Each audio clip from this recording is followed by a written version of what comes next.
What does freedom mean to you?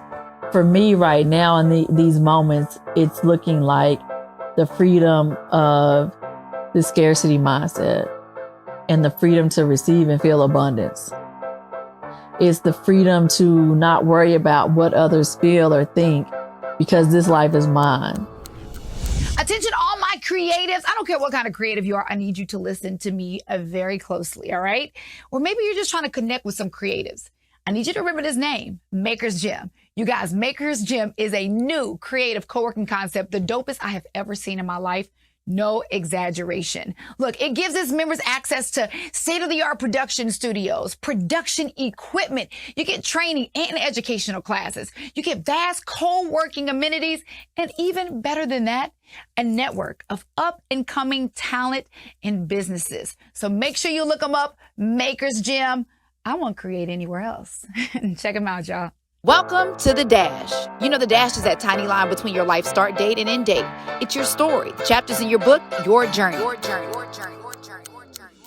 Get ready for real conversations with real people telling real stories about the realities of failure, setbacks, and success. Let's go. Let's go. Let's go. Let's go. Let's go. We're rolling. Let's go. The Dash in 3, 2, 1. All right, so today's guest is uber important, and y'all don't even know why. We have Brittany K Barnett. Have you ever Googled yourself? I have Googled myself. Okay, so I gotta read what it says. Brittany K Barnett is an American attorney and criminal justice reform advocate. Of course, you have the Bear to Law project that you co-founded. And it says that you came to national attention when you and your co-counsel litigated the release of 17 people in 90 days from prison. Yes. This is a bad chick right here, y'all. And she's so freaking humble, I swear. So thank you so much. First of all, like I'm thinking, do attorneys have time to come on podcasts? Because y'all got to be litigating all the time, you know? But no, I appreciate you taking your time to come today because you have an amazing story. You've done some amazing things. I pulled my David Letterman. I said, I did support when she dropped her book. So she's also an author. So let's get into it. Who is Brittany Barnett? So I am a small town country girl. So I describe myself. Just had big city dreams. I grew up in rural East Texas. My family, we all lived on like a single 2-mile stretch of land. Really? You know, in Fulbright, Texas, which was named after my family.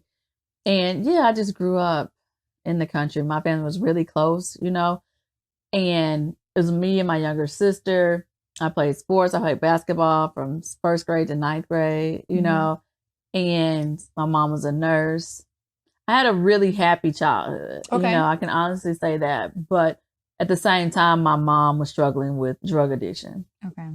And her drug addiction just got out of control, really, once my sister and I graduated. And unfortunately, that led to her incarceration. Oh, wow. So you were already out of school, kind of. Were you out of the home already? I was in college, yeah.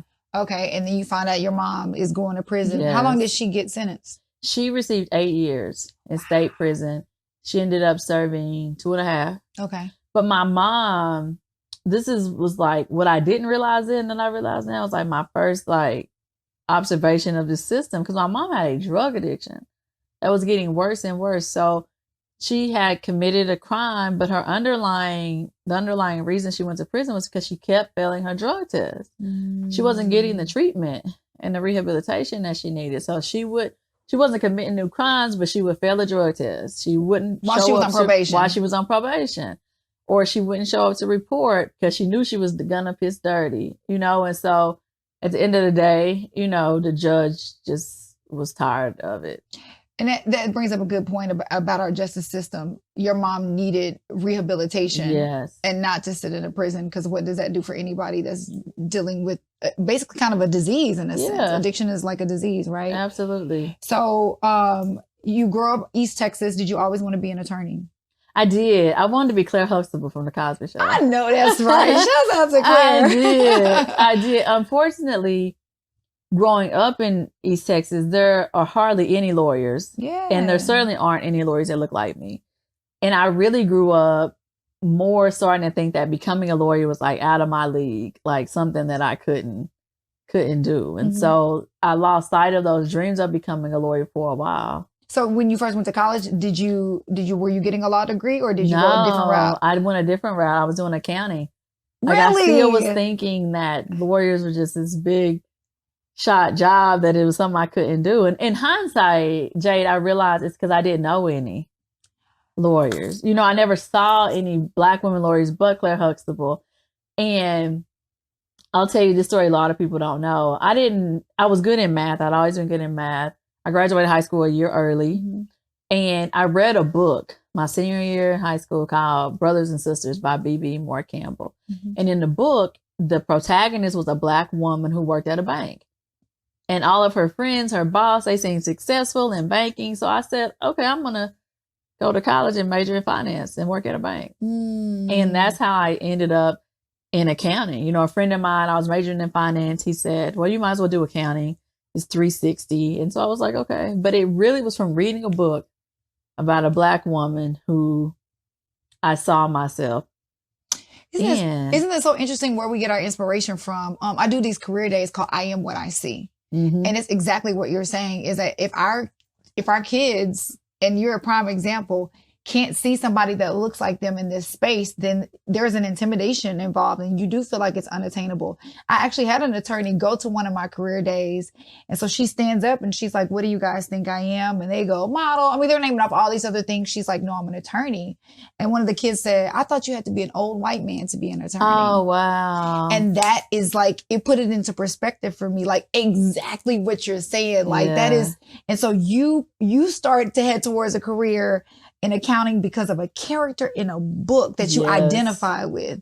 So how did you transition to, I guess, really becoming who you are today? Yeah. So that dream, it was still like in my peripheral, you know? And so I had a mentor all through college that I was borrowing his book. So I took the CPA exam, certified public accountant, and my mom was in prison at the time. So I didn't have a lot of money to pay for the study courses. I was helping take care of my little sister, who was a year and a half younger than me, sending my mom money, commissary, and I was borrowing his books. And I was thinking about still going to law school, but I don't know if you've ever done this, but just you have this dream or vision and you just kind of run it by somebody to see what they say, how they react to it. And so I told him that I was thinking about going to law school just to see what he would say. And he said, oh, Brittany, you should definitely go to law school. And he was like, I've seen you succeed at everything you've touched.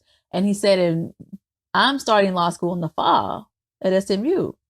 So I was happy for my friend. You know, he was an accountant too. And I remember thinking on my way home though, now wait a minute. If he can go to law school, I know I can go to law school. Exactly. And from there, you know, that's where that pivot came from. I was working at PricewaterhouseCoopers, downtown Dallas, studying for a CPA exam. And in that moment, after meeting with him, his name was Ken, I said, yeah, I'm going to do this. So did you ever pass the CPA exam? I did pass it. And so, okay, wait. So you got a lot of money going out. You taking care of little sister, you sending money to your mom. You're probably not making a whole ton of money. Like, how do people afford to go to law school anyways? So I was always working. I always worked full time. Okay. All the way through college. So when I was a CPA, I was at Pricewaterhouse. So I had got a master's degree.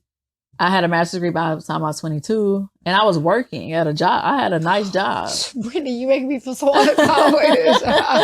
Okay. Yeah, so I was so you were making okay. Yeah. Oh, okay. Excuse me. She was making CPA money. I thought this was before the CPA money. So you was kind of balling at a young age. I thought I was, but looking back, I was like, how was I supporting my sister? Funny. We just make it work. Yeah, you sure do. Okay, so then you become an attorney. I want to get into the Buried Alive project because you have made national news.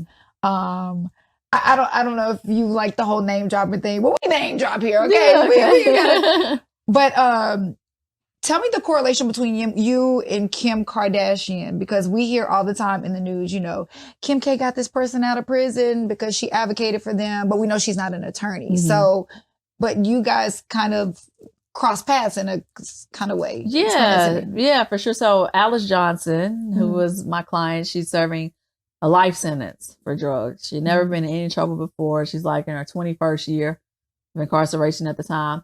And she did an interview with Mike.com. and she did a video interview through Skype at the prison, and it went on Twitter and it went viral. And Kim Kardashian just so happened to be on Twitter and saw it. And she was not only moved to tears, she was moved to action.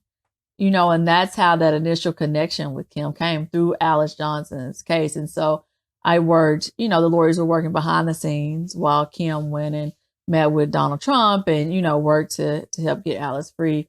But all the while she was definitely making sure she was equipped with the legal knowledge, you know, from the lawyers. And so from there, Kim and I developed a relationship. You know, she was very interested and passionate in the work. And with our like 90 Days of Freedom campaign, for example, she helped fund the work. Okay, so tell me about the 90 Days of Freedom. So me and my angel Cody, she's a dear friend of mine. She has her own nonprofit in Chicago. And this new law had passed called the First Step Act 2018. And we were, you know how you just texting with your homegirls. We was texting one night about this bill and people we could work to get free. And so we said, it was kind of a bet. Like, let's see how many people we can get free. Shut the front door. In 90 days. I don't even know where the 90 days come from. How about that? I don't even know where the 90 days came from. And so we was like, okay, so that was our goal for each other. We were working together to see how many people we could free in 90 days. And it was 17. Okay, golly, I just have so many. Okay. Let's back up really quick. You mentioned the Twitter thing. Yeah. Like, a lot of people don't realize the power of social media now. I mean, social media can be a very negative, dark space. We were kind of talking about that offline, how it kind of make you feel like, oh, Lord, I need to catch up. I need to do more. But on the flip side, it can help in situations like this. Sean King uses it all the time. I see a lot of different people using it all the time to gain attention on these cases that most people would have no clue about. So how instrumental has social media been in other cases besides the one with Miss Allison? Yeah, it's few and far between, if I'm honest, you know, but the ones that do get that attention, it's life changing. Alice Johnson was set to die in prison. She's free now. You know, so that's a life that was saved. That's how deep it goes, you know, and it's really beneficial when you have people of influence like Kim Kardashian who are using their platform in an informed way. So whether she's tweeting about it or visiting the White House or whatever she's doing, she's still a part of the team because she's using her platform in a way she does not have to. But she's doing it in a way where she's making sure she's equipped with the knowledge from the legal team about what's happening. You know, when the work that she has helped with has been phenomenal and significant, but there's other people that have helped too. You know, I've worked with Diddy, Pusha T, Waka, you know, so many people others don't know about. My brother, Trey the Truth in Houston. I mean, he's on phone and calls with us when we're freeing people and helping us get transportation. I mean, so many people help that gets overshadowed, you know, by this big celebrity of who Kim is, you know, but it takes a village. Well, because I do want to get back on the all the people you guys freed in 90 days. But look, you know, I'm a hip hop head, so we gotta, in a sense. So these people just like, how do you get in? How does that relationship form? Are they contacting you? Are these people that they know that are in prison? Like, how does all this work? It's a mix, you know, like for Diddy, I represented his brother. He's a guy that's like his best friend, Corey Jacobs. Corey helped me fund the Buried Alive Project. He's one of my co-founders in the Buried Alive Project. When I came across Corey's case, Corey found me because I was still practicing corporate law. I didn't know he was connected to Diddy. But when after I took the case and got involved, you know, I just got a call one day. No, we're not gonna downplay this. So I just got a call one day and it was like, hello, this is Mr. Combs. He called. I didn't answer because I don't answer the numbers I don't know. This was way before Kim. This is what people don't understand. You know, this work has been happening a long time. And people have been helping. You know, this was in 2016. And I didn't answer the calls, a New York number. I'm like, I don't know who that is. Brittany, and then he texted. You did not answer Diddy's call. I did not answer his call. He sent a text and he said, this is Sean Combs calling about Corey Jacobs. Can you call me? And girl. Yeah, it was so fascinating because like I said, I didn't know the tie. And then I had kind of heard some rumblings about the tie, but I had other clients who had new celebrities. And I was like, yeah, you know, that's cute. I didn't think nothing about it. Yeah. And then he, you know, for that whole year during 2016 under the Obama administration, I mean, he really was there. you know. Does it get overwhelming sometimes being connected to celebrities because you just want to do your work? Because honestly, like I've followed you for a while. You really have a passion for people and for the just doing right by the justice system and making sure that people are getting, you know, that justice is served.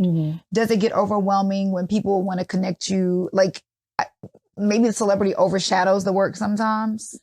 Yeah, I won't say it gets overwhelming. It can kind of frustrate the work a little bit because people aren't thinking. You know, people know better. How is celebrities with no law degree getting people out of prison? It doesn't even make sense, you know. But you'd be surprised. Like common sense, we don't. What is that? Clearly. So I'm just like, so that part frustrates the work a little bit because instead of focusing so much on spotlight, I wish people were focused more on the people we're trying to free and these laws that are embedded with racial injustice that got us here, and you know, the important stuff that matters. But at the end of the day, you know, if used in the right way, working with influencers can be a powerful tool. So in 90 days, you and your partner pretty much, you guys freed, was it 17 people in 90 days? Which I've never heard of anything like that. That's you have to be proud. 17 people with life without parole sentences. Life, all of them had life without parole? Every one of them were serving life without parole. And you got them. How do you choose whose case you work on? Because I know now you can be selective.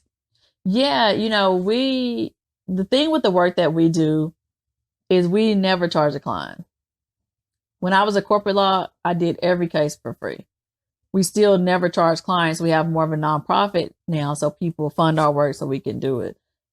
Through us, though, we're not kind of cherry picking. We already just focus on a select niche. So we work at the Buried Alive Project. We work to free people who are serving unjust sentences under federal drug laws. Okay. And so our focus is very specific on federal drugs and what we call post-conviction work. So that helps narrow our pool, if you will. It doesn't help narrow the requests we get. Yeah. No matter how much we say with federal drugs, people from all across the country reach out in states. Absolutely. Because what if one day you wake up and decide to take a different case? Yeah, like, I know, right? I would do the same thing. So that helps us narrow it down. Is that it's federal drugs and post conviction. So they've already been in prison some time. Oh my goodness.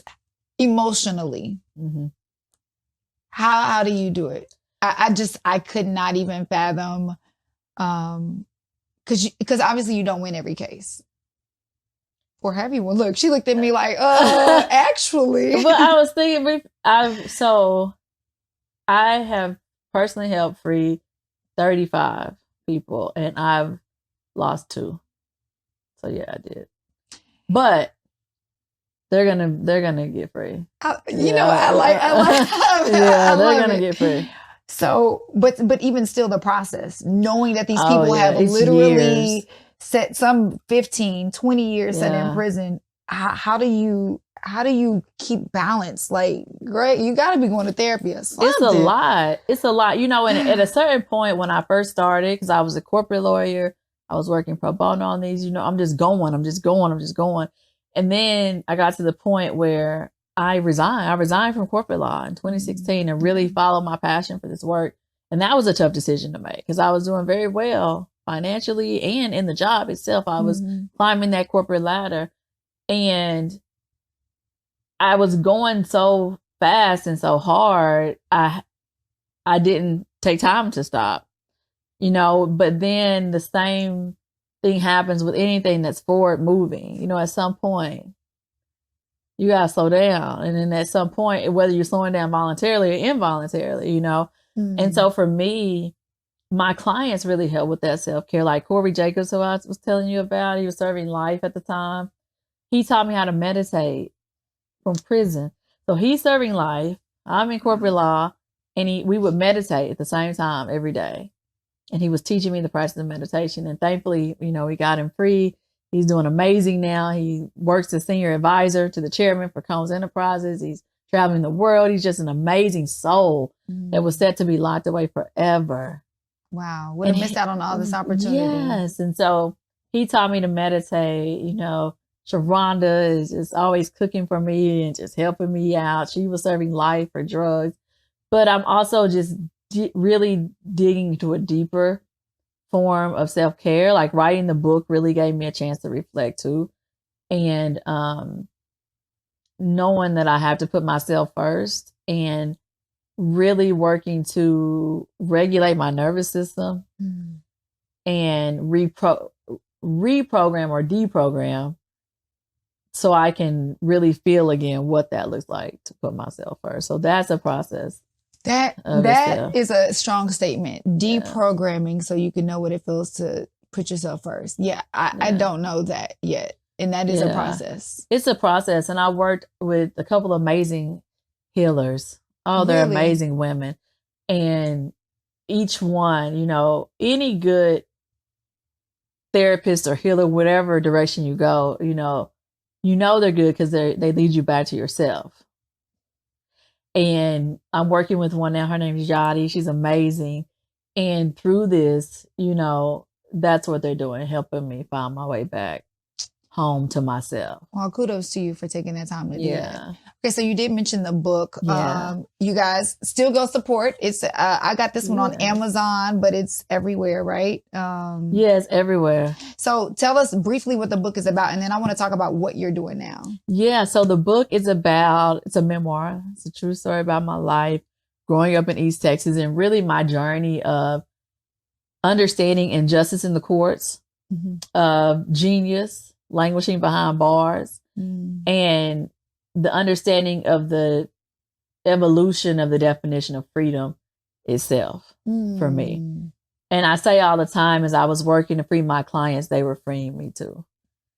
And I mean that, you know, and so as I think through now, you know, what freedom means for me, you know, it's much more than just getting people out of prison. What does freedom mean to you? It's something that I'm still working to describe for myself, but it definitely has to start within. It definitely has to start within. And for me right now in these moments, it's looking like the freedom of the scarcity mindset and the freedom to receive and feel abundance. It's the freedom to not worry about what others feel or think because this life is mine. It's the freedom to really understand what it means to love somebody, Jade, and receive that love. You know what I'm saying?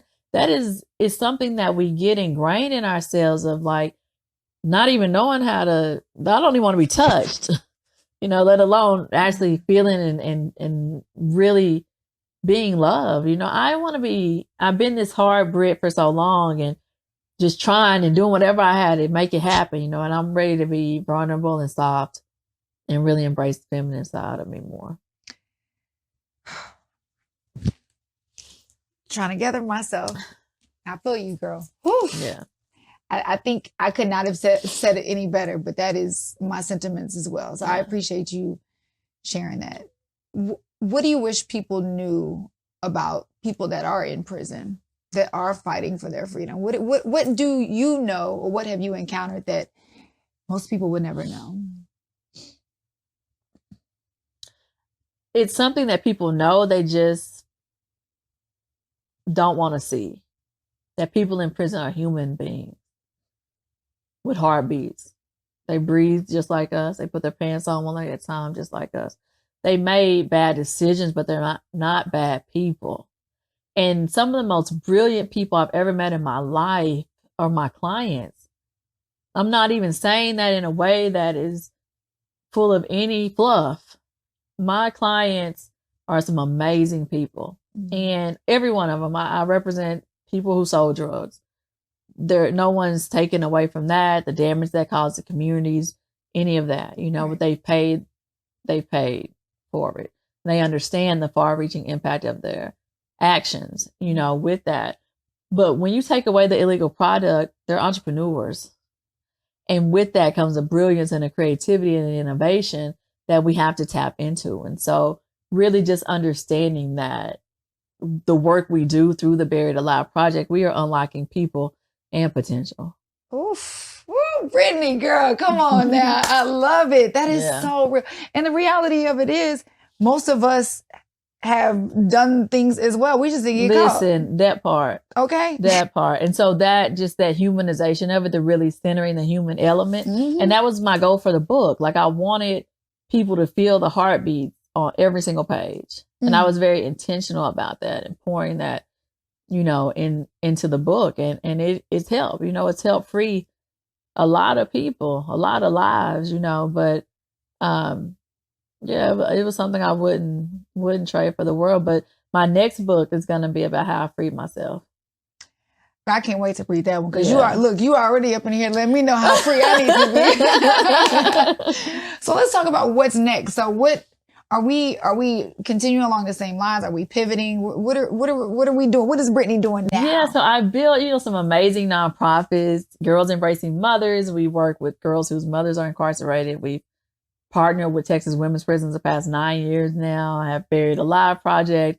We're still freeing people. I think we're over 55 people total right now that we're freeing. And so we're working with more law firms. We brought a lawyer on. So still working, you know, to be the strategic visionary for those nonprofits. And then, you know, otherwise on the pivot, I don't know. We're going to see. I'm going to take some real time to truly feel my way into the pivot. How do you find time? Because there's always a need out there. And that, I think that's what I personally struggle with. And I think that a lot of viewers and listeners struggle with the same thing, is like, you feel so selfish taking that time, even though it's necessary. How do you find the time? Because there are always people pulling at you, I'm sure. Yeah, it's hard. You know, even today, you know, I had lots that I was having to handle already. And then I get like 3 text messages from 3 different people wanting 3 different things. And I just said, after I felt the anxiety well up, I'm like, you know what? I'm not even responding. So it's hard. It's not easy, but that boundary setting is so necessary. Everyone cannot have access to you like that, you know? And so I really had to work on just not responding, or responding when I feel it. And what I'm working on even more intentionally now, Jade, is even doing things of listening to my body. There's a book called The Body Keeps Score. And there's another book I'm reading called My Grandmother's Hands. But it's all just about trauma, really, and healing and intergenerational healing and all of that, but also listening to our bodies. And your body will tell you.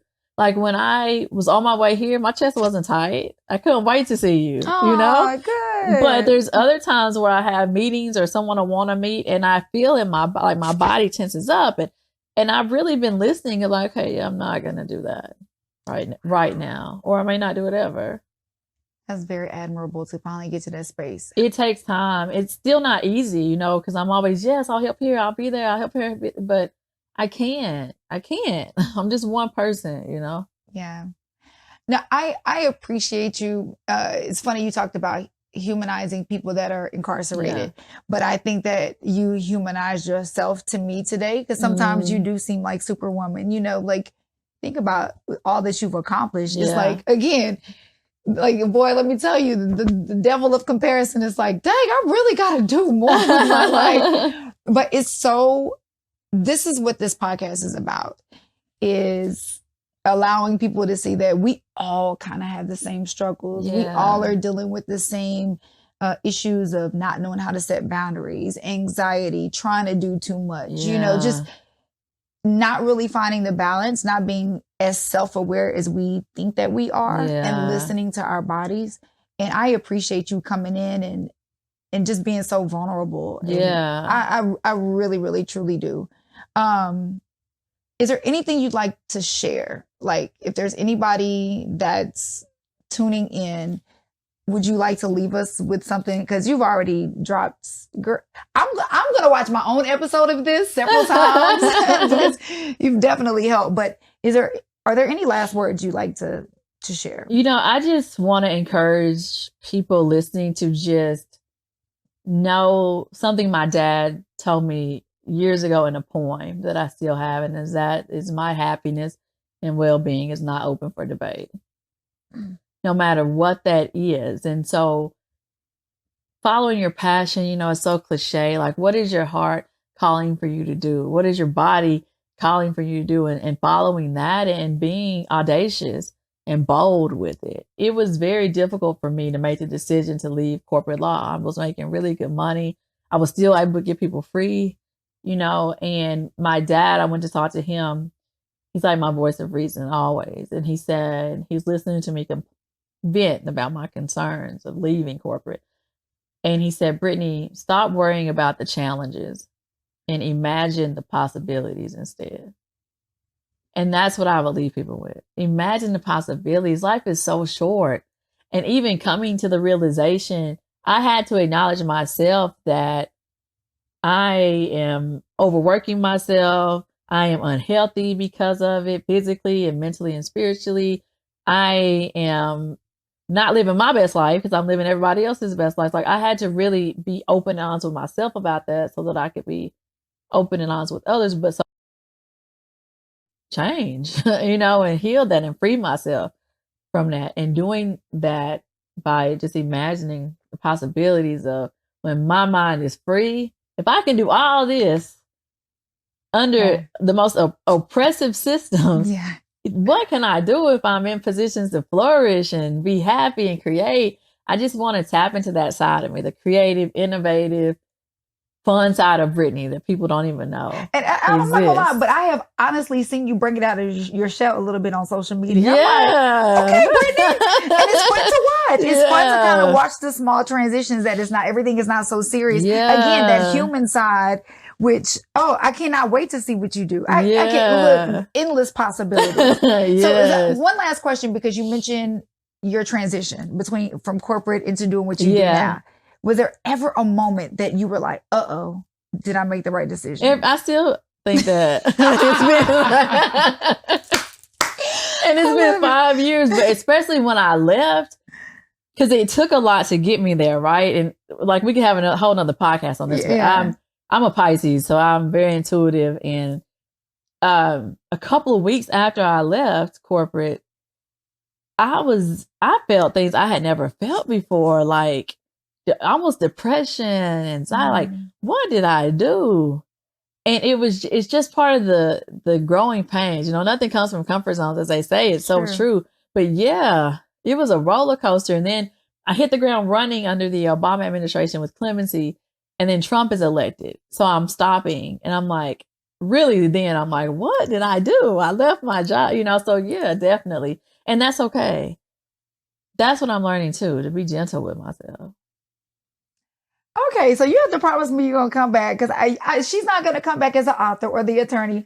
She's going to come back and she's going to teach us self-healing. I just believe that. I'm going to come back and teach us how to manifest freedom. Yeah.